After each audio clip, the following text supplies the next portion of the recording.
नमस्कार, मैं हूं आपके साथ अंशुल शर्मा। आज हम फिर बात करेंगे रूस और यूक्रेन के बीच चल रही जंग पर। रूस और यूक्रेन के जंग के बीच ये सवाल उठ रहा है कि अब नाटो की क्या भूमिका रहेगी। दरअसल यूक्रेन के और नाटो की सदस्यता को लेकर ही रूस ने कड़ी आपत्ति दर्ज की थी। अमेरिका और नाटो के सदस्य देश यूक्रेन को नाटो का हिस्सा बनाना चाह रहे थे, जबकि रूस इसका विरोध कर रहा था और इसी बात को लेकर दोनों देशों के बीच तनातनी शुरू हुई। अमेरिका और नाटो सदस्य देशों ने कई बार रूस को यूक्रेन के खिलाफ जंग के लिए खबरदार भी किया था। अमेरिका हरदम कहता रहा कि अगर रूस ने यूक्रेन के खिलाफ युद्ध छेड़ा तो इसके गंभीर परिणाम होंगे। अमेरिकी राष्ट्रपति जो बाइडेन ने यहां तक कहा था कि युद्ध की स्थिति में अमेरिका शांत नहीं बैठा रहेगा। लेकिन अब यूक्रेन के समर्थन में न तो अमेरिका खुलकर सामने आ रहा है और न ही नाटो।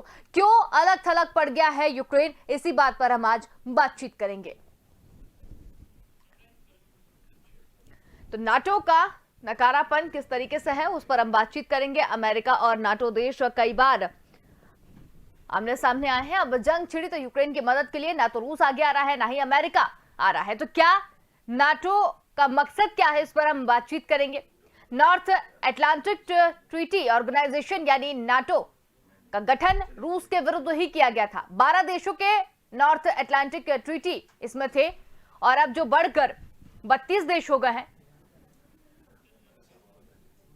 तो इसी पर हम चर्चा करते हैं और चर्चा को आगे बढ़ाते हैं। हमारे साथ इसमें 3 मेहमान यहां पर आज जुड़े हैं, जिसमें अनुराग शुक्ला रक्षा विशेषज्ञ हमारे साथ में है, अमरदीप त्यागी रक्षा विशेषज्ञ हमारे साथ में है और सौरभ दुबे विदेश मामलों के जानकार हमारे साथ में है। तो सबसे पहले अमरदीप सर आपसे ही शुरुआत करेंगे, जिसमें आज का जो विषय है वो नाटो को लेकर है। युद्ध तो लगातार चल रहा है, आक्रामकता भी देखने को मिल रही है, लेकिन नाटो और अमेरिका ने किस तरीके से धोखा दिया है यूक्रेन को, आखिर ऐसा क्यों हुआ है, इसके पीछे की क्या वजह हो सकती है? नाटो 1949 में बना था and basically it was against Russia, और रशिया ने भी एक अपना ऑर्गेनाइजेशन बनाया था that was known as Warsaw Pact. और लेकिन 91 में जब यूएसएसआर का डिसइंटीग्रेशन हुआ तो साथ साथ ही ये वार्सो पैक्ट भी खत्म हो गया और उसके बाकी जो कंट्रीज थे उन्होंने तकरीबन नाटो ज्वाइन कर लिया। और नाटो का शुरू से ही अपना एक्सपेंशन का मुद्दा रहा है और लगातार वो एक्सपेंड करते रहे हैं।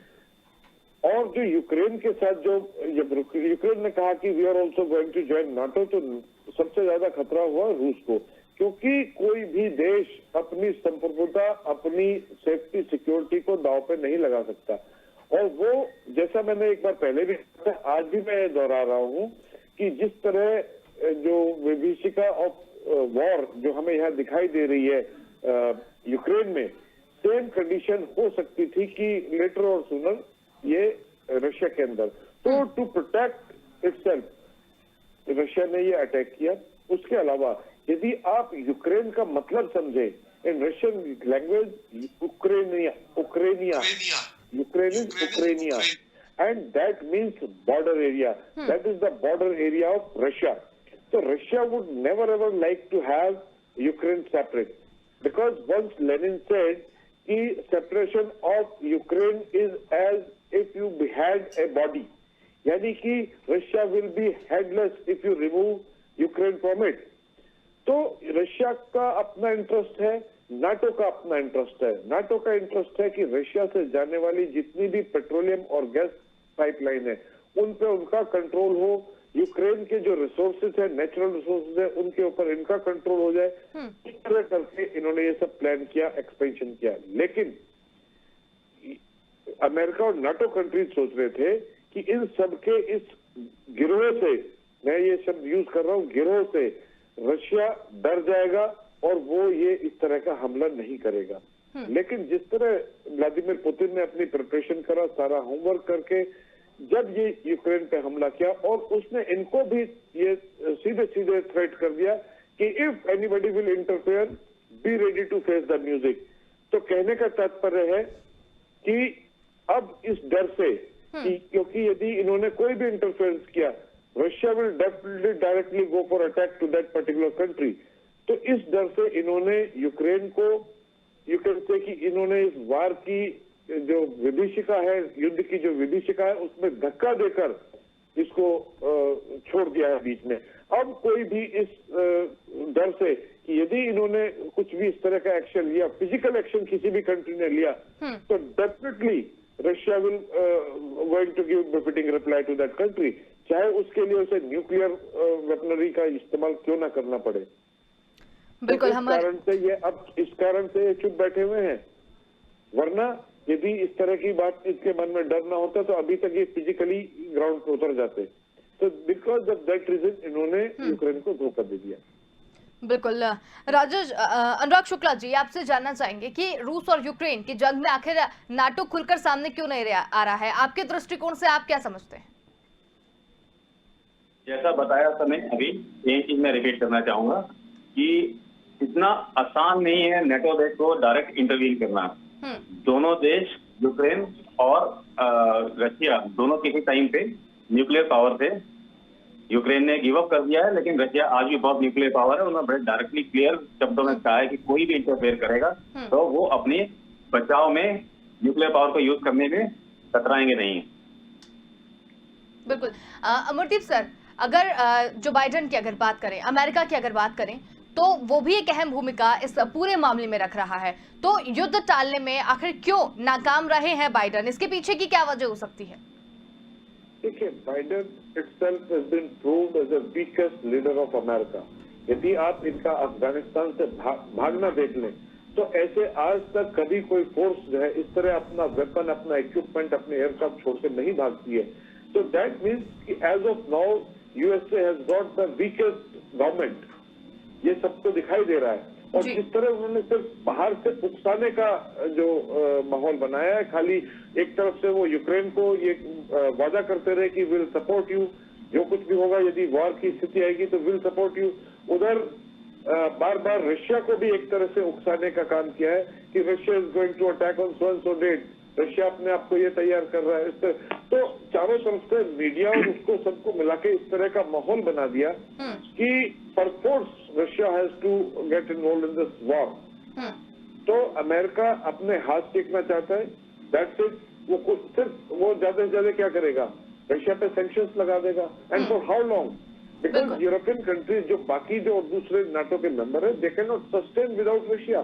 The kind of supply Russia उनको देता है, पूरी जो पेट्रोलियम की, गैस की सप्लाई जो है वो रशिया से बहुत बड़ा अमाउंट है जो रशिया उनको सप्लाई करता है। आप रशिया और यूक्रेन मिलके जो है, it is a grain bowl of Europe. पूरा ग्रेन जो गेहूं की सप्लाई है सारी यूक्रेन और रशिया से होती है। तो they can not sustain without Russia. तो रशिया पे as the max they can go for sanction for a year, not more than that. Ultimately चाहे रशिया यूक्रेन को कब्जा ले, चाहे रशिया यूक्रेन को छोड़ दे, हर कंडीशन में रशिया पे बहुत लंबे समय तक सैंक्शन नहीं चल पाएंगे। Ultimately they have to remove all sanction. तो कहने का तात्पर्य है कि उन्होंने सिर्फ और सिर्फ यूक्रेन को बलि का बकरा बनाया है। पुतिन की विन विन सिचुएशन है। Putin is not going to bow down in front of any of the country. उसने पूरा होमवर्क किया हुआ है, उसके पास इतनी कैपेबिलिटी है कि वो इनको सबको जो है बराबर का रिप्लाई दे सकता है। तो जो है अब यूक्रेन की जो आम जनता है उसको उन्होंने फंसवा दिया है। मैं तो कहूंगा कि आग की नदी में धक्का देके और बाहर से चिल्ला रहे we will help you out, but nobody is helping except putting some sanctions on Russia and for which Russia is not bothered. तो बिल्कुल, मतलब इसे इस तरीके से समझा जाए कि अमेरिका मतलब ये जो आज हालात बने हैं इसके पीछे सबसे बड़ी वजह जो है वो अमेरिका ही रहा है, और अब अमेरिका ही आगे आकर कुछ भी नहीं कर रहा है। एब्सोल्युटली। तो बिल्कुल अमरदीप सर, नाटो के सदस्य जो देश है वो यूक्रेन से बनाना चाह रहा था और नाटो का जो हिस्सा था वो भी यहाँ पर देखने को मिल रहा है। तो रूस लगातार यूक्रेन और नाटो का सदस्य बनने का विरोध कर रहा था। तो इसके पीछे की क्या वजह थी? मतलब रूस और यूक्रेन दोनों के बीच में ये भी एक लड़ाई की वजह है? ये मेन लड़ाई तो यही है। देखिए, जैसे मैं आपको फिर से दोहराता हूँ कि Ukraine was part of Russia और Russian empire since ages. After that, they were independent for 3 years in 1917 when this Russian Revolution took place, और उसके 3 साल बाद ही वापस से ये यूएसएसआर को ज्वाइन कर गया। And there was no issue because they are from the same, you can say, folk of the people. सारे उनकी जो लैंग्वेज है, उनका रहन सहन है, उनकी जो you can say जो जेनेटिक्स है, it is same. There is no difference. और उसके बाद जब 91 में यूएसएसआर का डिसइंटीग्रेशन होता है तब ये 15 कंट्री बन जाते हैं। तो उसके बावजूद भी रशिया में यूक्रेन में जो गवर्नमेंट थी दैट वाज प्रो रशिया, तो everything was going on very well. Russia पूरी सपोर्ट कर रहा था उनको, फाइनेंशियली, टेक्निकली, हर तरह से पूरी सपोर्ट यूक्रेन को दे रहा था। लेकिन उसके बाद क्या होता है, ये interference of NATO as well as America ये शुरू हो जाता है, और वहां की जो पॉपुलेशन है जो कि थोड़ी सी which was little inclined towards Europe, उनके साथ जो है करके एक कू टाइप ऑफ कंडीशन वहां पे लाते हैं 2014 में। That was that they call it revolution of dignity, and ये अप्रूव कर देते हैं प्रो रशियन गवर्नमेंट को। एंड जो यूक्रेनियन प्रेसिडेंट थे, he ran away from there and got asylum in Russia. And since then, the rivalry between Russia as well as Russia and Ukraine started. And during the same time, Russia occupied Crimea and Donbas region में जो है वहां पे जो disturbance शुरू हो गया, pro Russian group सक्रिय हो गए और उन्होंने जो यूक्रेन के साथ जो है एक तरह से एक वॉर शुरू हो गया। और यूक्रेन ने भी जो प्रो रशियन लोग थे उनके ऊपर खूब बोmbardment किया, उनको खूब अच्छे से मारा है, बहुत कैजुअलिटी हुए, 15,000 से ज्यादा लोग जो है वो डॉनबास रीजन में मारे गए हैं, उसमें यूक्रेन के भी हैं और प्रो रशियन भी हैं।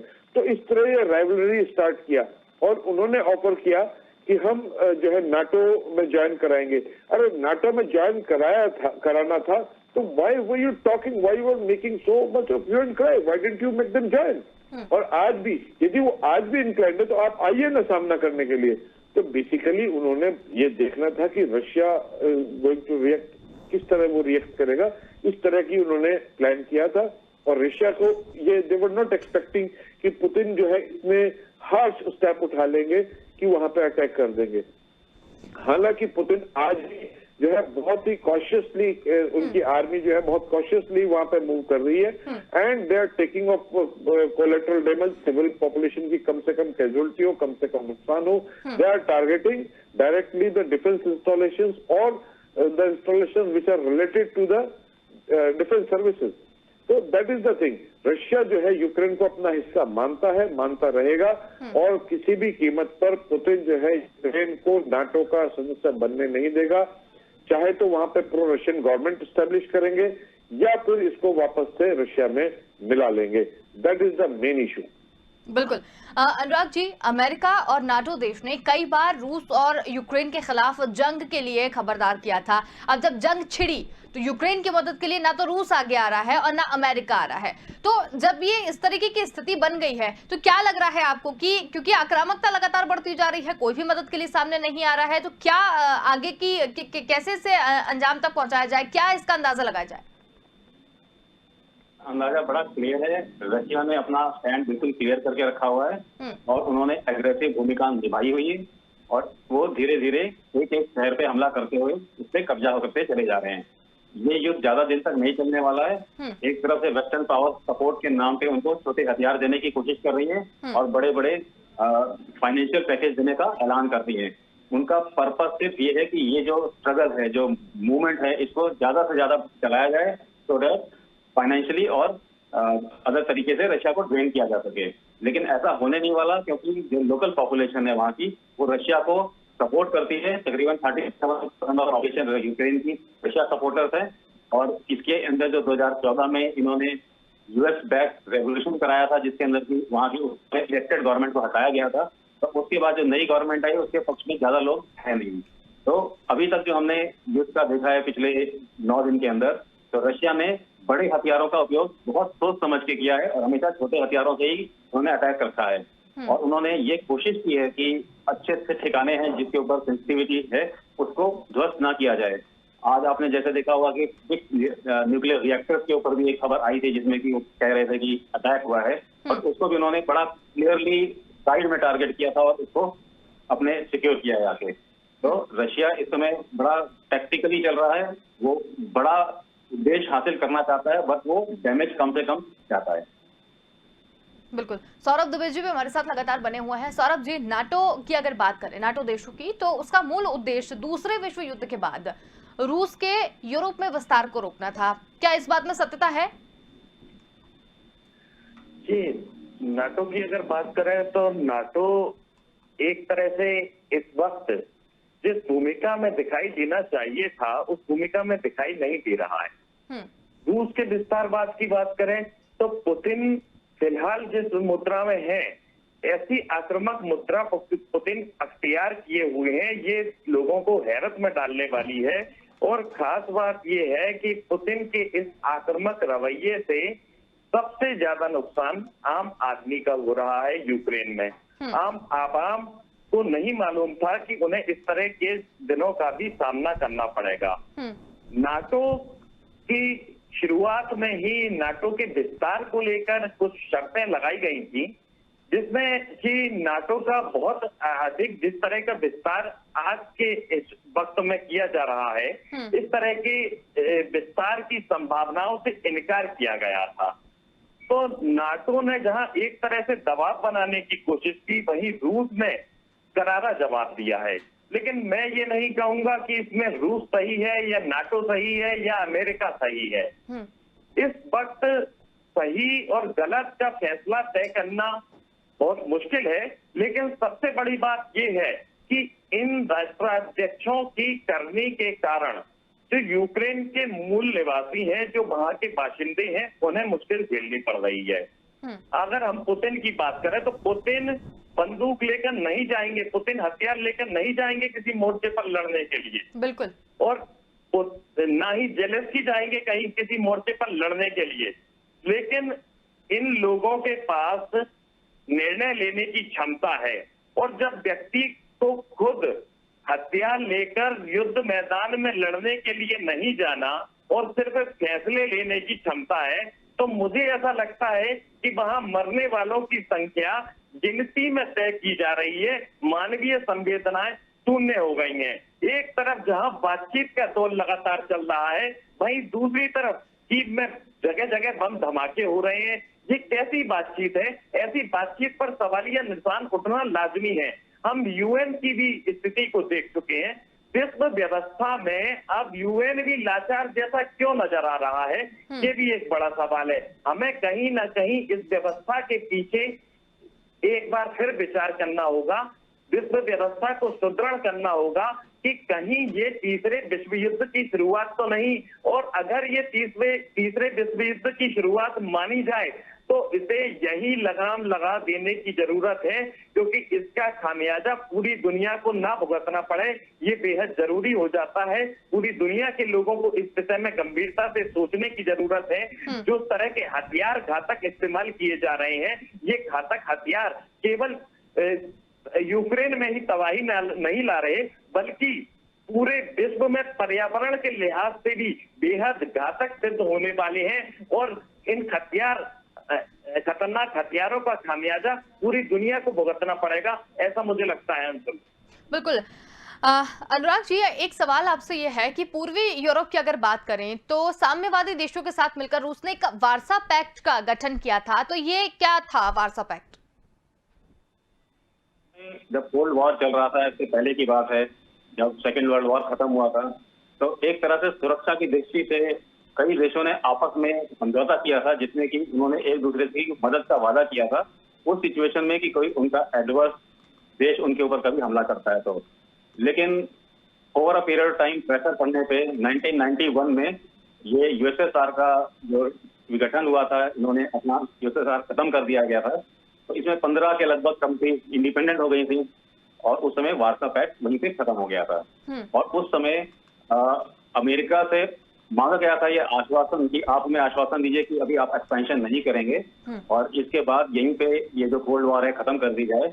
लेकिन नेटो में, अगर आपको याद होगा, उसमें American state of secretary James baker हुआ करते थे, और वेस्ट जर्मनी के हांस डेरिच हुआ करते थे, और फ्रांस और ब्रिटेन के साथ उन्होंने ये आश्वासन दिया था कि अब हम अपना नेटो का एक्सपेंशन नहीं करेंगे।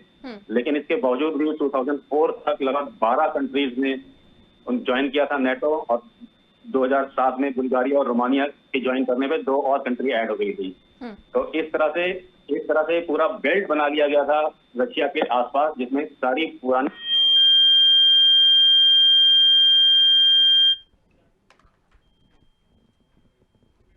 चलिए, हमारा संपर्क नहीं हो पा रहा है, हम उनसे वापस संपर्क साधने की कोशिश यहाँ पर कर रहे हैं। अमरदीप सर, नाटो का मूल उद्देश्य दूसरे विश्व युद्ध के बाद रूस के यूरोप में विस्तार को रोकना था, तो अब ये जो चीजें निकलकर सामने आ रही हैं, क्या वो अपने उद्देश्य से भटक गया है?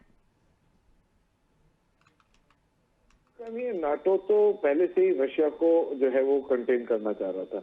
उनकी जो मेन अमेरिका की और जो रशिया की जो आपस में कॉम्पिटिशन था और जो जिस तरह की उनकी आपस में डिप्लोमेटिक जो टसल चलती थी, उस टसल के चलते नाटो का उद्देश्य था कि किसी भी तरह जो है रशिया का एक्सपेंशन ना हो जाए, और उसको करने के लिए उसने जितने भी यूएसएसआर के डिसइंटीग्रेटेड कंट्रीज थे उन सबको नाटो में ज्वाइन करा दिया। इनफैक्ट आपको पता होगा कि during the time of Bill Clinton Russia also asked to join NATO, it was declined because Russia यदि नाटो में ज्वाइन कर लेता तो फिर उनके लिए समस्या, लीडरशिप की समस्या हो जाती।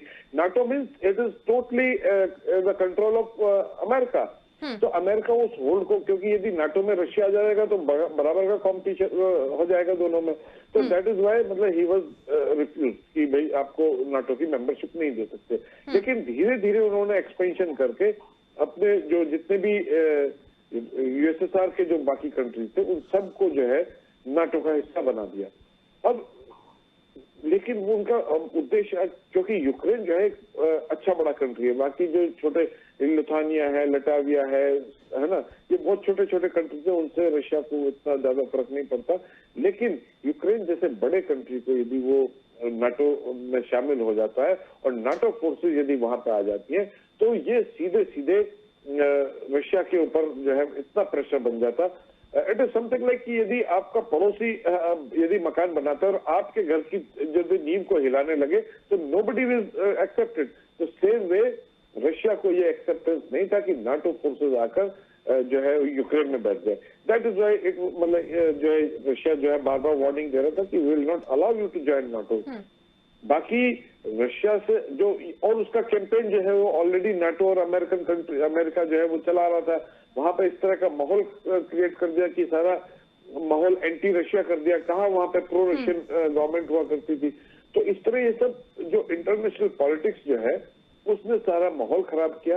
और मैं ये कहूंगा कि जो वर्ल्ड के ऑर्गेनाइजेशन है, चाहे उसमें यूएन हो चाहे दूसरे ऑर्गेनाइजेशन हो, इनका कोई औचित्य नहीं है जब दो पावरफुल कंट्रीज लड़ रहे हो।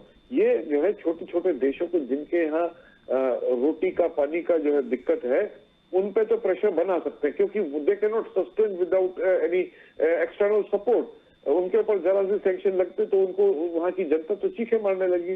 लेकिन रशिया जैसे बड़े कंट्री के ऊपर कोई सैंक्शन का कोई फर्क नहीं पड़ता। दे कैन सस्टेन इंडिपेंडेंटली, कोई बहुत ज्यादा इशू नहीं है उनके लिए। तो that is why Putin is not bothered about this thing. तो बड़े देशों के लिए इन जो बड़े बड़े जो ऑर्गेनाइजेशन बने हुए हैं they are meant only to threaten the small countries, weak countries या थर्ड वर्ल्ड कंट्रीज है, उनको धमकाने के लिए काफी है। लेकिन अमेरिका, रशिया, जापान या फ्रांस, ब्रिटेन, इन लोगों को कोई फर्क नहीं पड़ता। ये अपने आप में इतने समर्थ देश है कि इनको इन छोटी मोटी सैंक्शन से कोई फर्क नहीं पड़ता। तो इसलिए इस सिनेरियो में ये यूएन और इस टाइप के ऑर्गेनाइजेशन दे आर रिडंडेंट, इनका कोई औचित्य नहीं है। बाकी रशिया अपनी सेफ्टी सिक्योरिटी के लिए कुछ भी करेगा। जो वो कर रहा है अपने उद्देश्य को पूरा अंजाम तक लेके जाएगा। इसका एग्जाम्पल आप सेकेंड वर्ल्ड वॉर से ले सकते हैं। व्हेन जर्मनी अटैक्ड रशिया और वहां पर 2 साल तक उन्होंने सीज करके रखा, जर्मनी को तहस नहस कर दिया और 2 हिस्सों में डिवाइड कर दिया। तो कहने का तात्पर्य है जो रशियन की इंटेंशन है और जो उनकी पर्सनैलिटी है और जिस तरह के एटीट्यूड के साथ वो काम करते हैं उसमें मुझे नहीं लगता कि पुतिन को कोई रोक सकेगा। और यदि किसी ने रोकने की कोशिश की और जिस तरह की वो धमकी दे रहे हैं, आई एम 100% श्योर कि वो मतलब they should be ready for nuclear attack. बिल्कुल। अनुराग जी, आपसे इस पूरे मामले को लेकर एक अंतिम टिप्पणी जानना चाहेंगे। इस पूरे मामले को लेकर आपका क्या कहना है?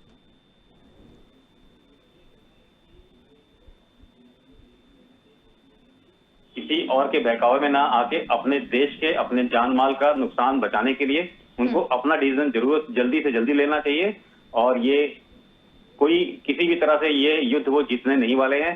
और जितना ज्यादा ये एक्सटेंड करेंगे वो अपना ही नुकसान करेंगे। बिल्कुल। अमरदीप सर, आपका क्या कहना है इस पूरे मुद्दे को लेकर? ये कहूंगा कि जो यूक्रेन के जो राष्ट्रपति हैं, he should think it again, or instead of getting or making his country face this all disaster, he should surrender in front of Russia and he should promise that he will not join NATO. और America को चाहिए कि इस तरह बार बार उकसाने के बयान ना दे कि हम यूक्रेन के साथ हैं, बट कहाँ साथ हो है, और कभी कि अभी रशिया जो है they are ready to fire nuclear, इस तरह करके इंस्टिगेट करने के बयानबाजी यदि ना करें तो वो बेहतर होगा। यदि शांति आज की इस परिस्थिति में यदि शांति हो सकती है तो उसका सिर्फ एक ही है कि यूक्रेन सरेंडर कर दे, दैट्स इट। और नाटो जो है किसी भी तरह से रशिया के साथ इंटरफेयर करने की कोशिश ना करे, otherwise it may lead to third world war. बिल्कुल, बहुत ही अच्छी बातचीत हमारी यहाँ पर रही। आप तीनों ने ही समय निकाला और इस पूरी चर्चा में हमारे साथ शामिल हुए, इसके लिए बहुत धन्यवाद। तो यहाँ पर आज हम बात कर रहे थे नाटो के नकारेपन की। रूस और यूक्रेन की जंग में आखिर नाटो खुलकर क्यों सामने नहीं आ रहा है, इस पर हमने बात की। बाइडेन युद्ध को टालने में क्यों नाकाम रहे, इस पर हमने बात की। और नाटो के सदस्य देश यूक्रेन बनाना चाह रहे थे नाटो का हिस्सा, और रूस लगातार यूक्रेन को नाटो का सदस्य बनाने का विरोध कर रहा था। यही पूरे मामले की वजह है। लेकिन इस इतनी सी बात ने कितना बड़ा रुख अख्तियार कर लिया है, ये हम अभी सब देख ही रहे हैं। लेकिन एक बड़ी बात इसमें यही है कि यूक्रेन को अब अपना जल्दी से कोई फैसला ले लेना चाहिए, क्योंकि उकसावे में आकर उसने युद्ध की बात तो कर दी है, युद्ध वहां पर लड़ाई लड़ रहे हैं, लेकिन ना तो अब रूस आज सामने आ रहा है, ना ही कोई देश उसके साथ में आ रहे हैं। तो अब यूक्रेन को चाहिए कि वो अपना दिमाग लगाकर काम करे, तसल्ली से दिमाग लगाकर अपना काम करे, और उसके बाद क्या करना है वो अपने लिए ही सोचे। फिलहाल के लिए इतना ही। देखते रहिए स्वदेश न्यूज, क्योंकि सबसे पहले देश।